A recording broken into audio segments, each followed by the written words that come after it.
He's tallish, darkish, 35-ish, and, like Ben says, boring. Or, if we're being charitable, intense. He doesn't have a lot to say to me. Apart from, "Hi, how you doing?" I don't think he speaks to me at all. Whenever he comes here to the apartment, it's to talk to Ben. How does he know Ben? He's from Recovery, Missouri, too. They lived in the same neighborhood.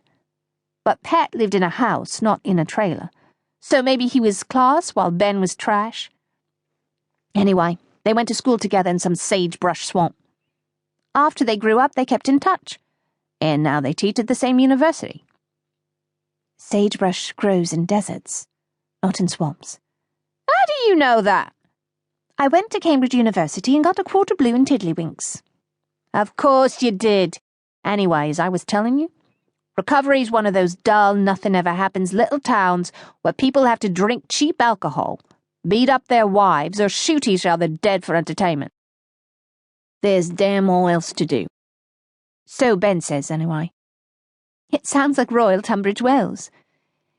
Yeah, when he talks about recovery, I am immediately reminded of Royal Tunbridge Wells.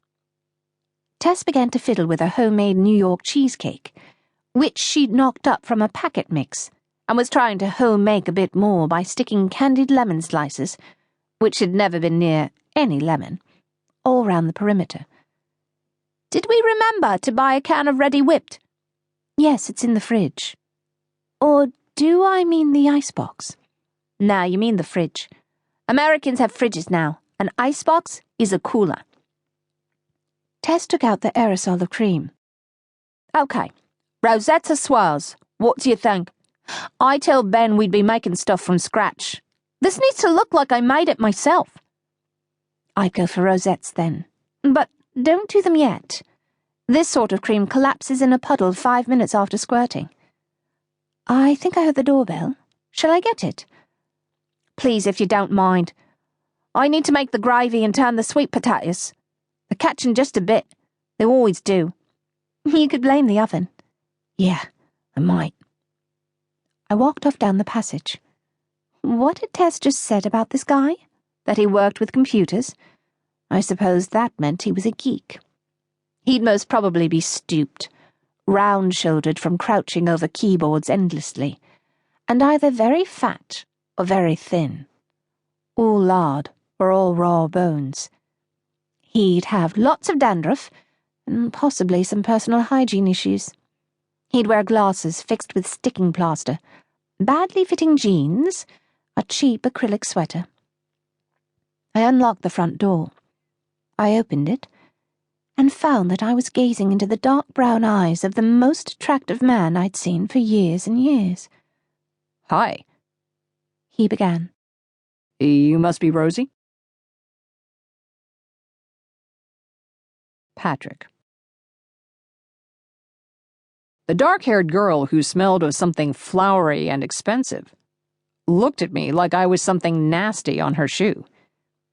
"Yes, I'm Rosie, and you must be Patrick?"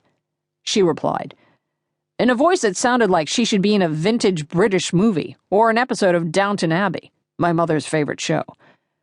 She managed a half-smile like she was a titled lady, condescending to a dirty peasant and not liking anything about the situation.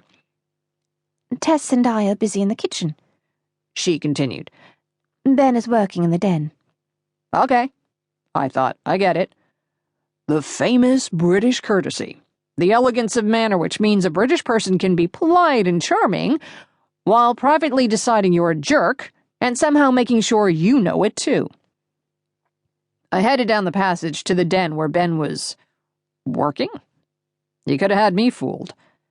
I found him lounging like a sultan in his new recliner, watching television and cheering on the Minnesota Twins. A beer in his hand and a half-dozen in the pack beside him. He was smug as a raccoon who found a whole roast chicken in the trash. "What do you think?" he asked me. What do I think of what? "Our transatlantic friend, of course." He grinned at me. "Tess says she went to Cambridge. That's Cambridge University in England. She's a French and German major. So she must